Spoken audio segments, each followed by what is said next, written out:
Now the next thing to understand is the concept of gene, cistern and recon in a quick manner, and then we will move over to the topic of types of genes which are possible. So we learned that the gene term was contributed by Johansen, was introduced by Johansen in 1909, and he defined gene as the elementary unit of inheritance which can be assigned to a particular trait. So elementary unit of inheritance which passes on from generation to generation and is responsible for a particular trait is called as the genes by him. And then it was Benzer in 1957 who gave the concept of cistern, muton as well as the recon. So let's quickly understand what these terms are, because some students in the assignments last time told me that there are confusions with these.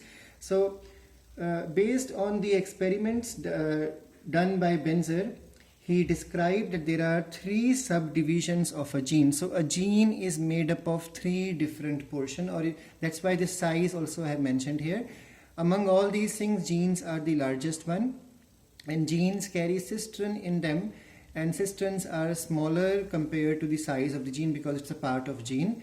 And then genes also carry another small portion called as the recon, and the smallest portion among all the four things is the muton. So what exactly are these terms? Let's understand. So according to him, cistern is the functional unit of the gene which codes for a polypeptide chain, which codes for a chain of polypeptide through the formation of messenger RNA, or otherwise it codes for the formation of the tRNA or codes for the formation of the rRNA. So that means it is a segment of DNA consisting of a base sequence that codes for a polypeptide chain or codes for tRNA, messenger RNA, rRNA molecule.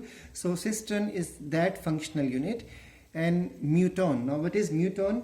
It is the unit of the gene that is capable of undergoing mutation. So, and then later scientist called as Janowski in 1967, he confirmed that the smallest portion of a gene to undergo mutation is the single nucleotide. You remember we have covered the point mutation concept. So what is point mutation? When there is a single nucleotide change.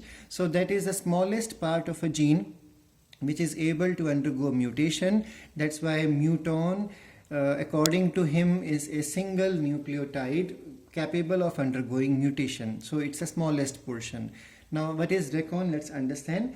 Recon is the smallest unit of the recombination, and it that is the gene for transcription as well as for the translation. So this is the gene which is able to, it is the segment of the gene which is able to undergo recombination. Now we all know recombination occurs because of recombinase enzyme during crossing over. So obviously the crossing over requires the distance which separates two adjacent nucleotides. So nucleotides are the muton which are able to undergo mutation, the smallest one.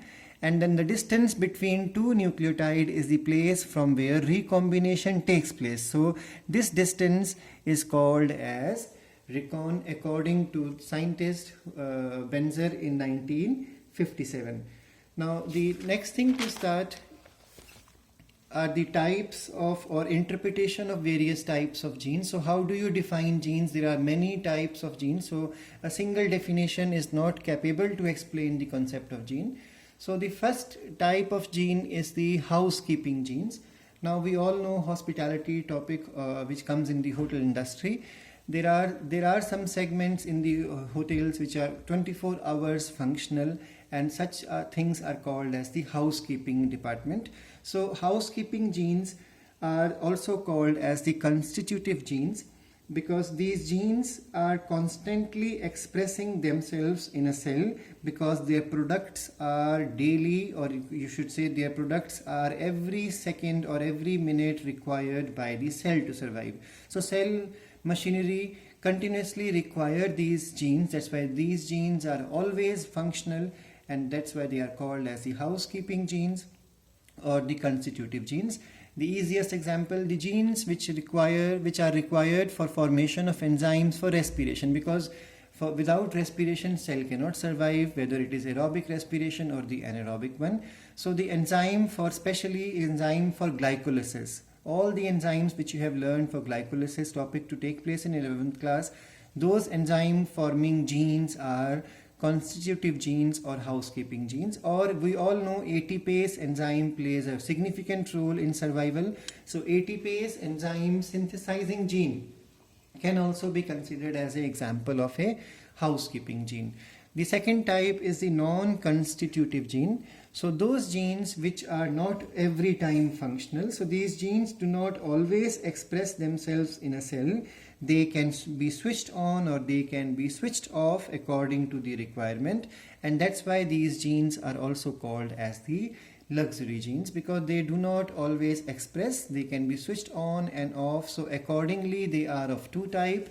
Those genes which are always switched off and they become functional when it is required are called as inducible genes, and those genes which are always functioning and whenever required they can be switched off are called as the repressible genes. So inducible genes are generally switched off and when required they are on, and repressible genes are for a maximum time they are functional, when required they can be switched off. So these are different from the housekeeping genes. Now they can also be called as the regulated genes because their expression can be switched on or switched off. Now the third type of the genes is called as the multigenes. Now multigene is also called as the multiple gene family, and it is a group of similar or nearly similar genes, and they function for requirement for a particular product required for a particular tissue and in a particular time. So these genes, they keep working. For example, the globin. Now we all know that hemoglobin plays an important role in our body. There are other globin proteins also. So these proteins are specific to a tissue, like hemoglobin is required for the fluid connective tissue called as blood.